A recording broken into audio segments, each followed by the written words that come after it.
Bonjour belle âme et bienvenue dans Clé de sagesse, le podcast qui t'invite à explorer les lois universelles et les trésors de la conscience. Aujourd'hui, je suis heureuse de te retrouver pour explorer le 6e principe du Kybalion, la loi de cause et d'effet.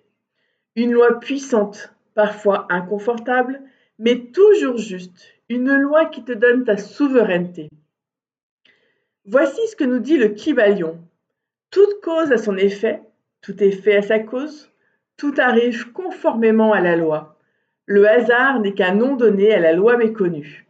Il y a de nombreux plans de causalité, mais rien n'échappe à la loi. En d'autres termes, rien n'arrive par accident. Chaque chose, chaque événement, chaque pensée même est le fruit d'une cause. Cette loi est un appel à la responsabilité spirituelle, non pas dans la culpabilité, mais dans la conscience. La loi de cause et d'effet agit partout. Dans le monde spirituel, si tu plantes une graine, elle germera, si les conditions sont réunies. Dans le monde mental, une pensée répétée crée une croyance qui génère un comportement. Dans le monde émotionnel, ce que tu émanes, tu l'attires. C'est ce qu'on appelle la loi de l'attraction. Et dans le monde spirituel, tes actions conscientes ou inconscientes laissent une empreinte énergétique. Certaines causes remontent à cette vie, mais d'autres peuvent être karmiques, transgénérationnelles ou liées à des choix d'âme.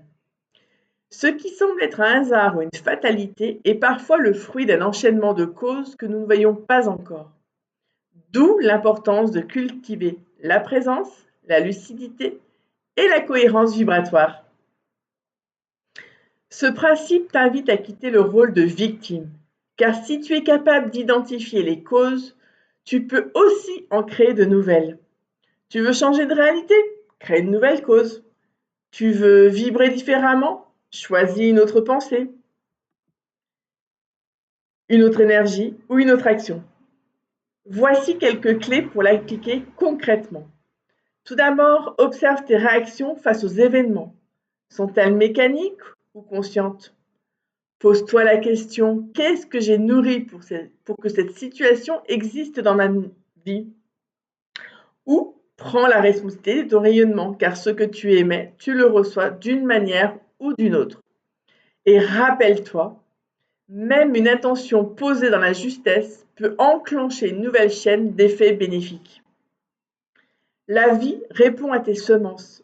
Sème la paix, l'amour, la clarté, et ces graines porteront le fruit. Peut-être pas tout de suite, peut-être pas là où tu attends, mais elles germeront. Ce principe est aussi un appel à la patience. Certaines causes mettent du temps à se manifester. La confiance dans le rythme divin est essentielle.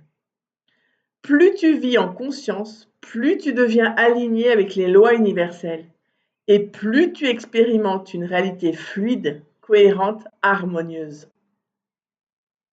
Alors, quelle cause vas-tu semer aujourd'hui? Quelle nouvelle graine veux-tu planter dans ton champ de vie? Tu n'es pas impuissante, tu n'es pas perdue non plus. Tu es co-créatrice, co-créateur, pleinement responsable et puissamment relié au grand tout. Merci pour ta présence dans cet espace. Si cet épisode a résonné en toi, je t'invite à le partager, à t'abonner et à semer à ton tour une vibration d'éveil autour de toi. On se retrouve très bientôt pour le dernier principe du Kybalion, la loi du genre. À bientôt!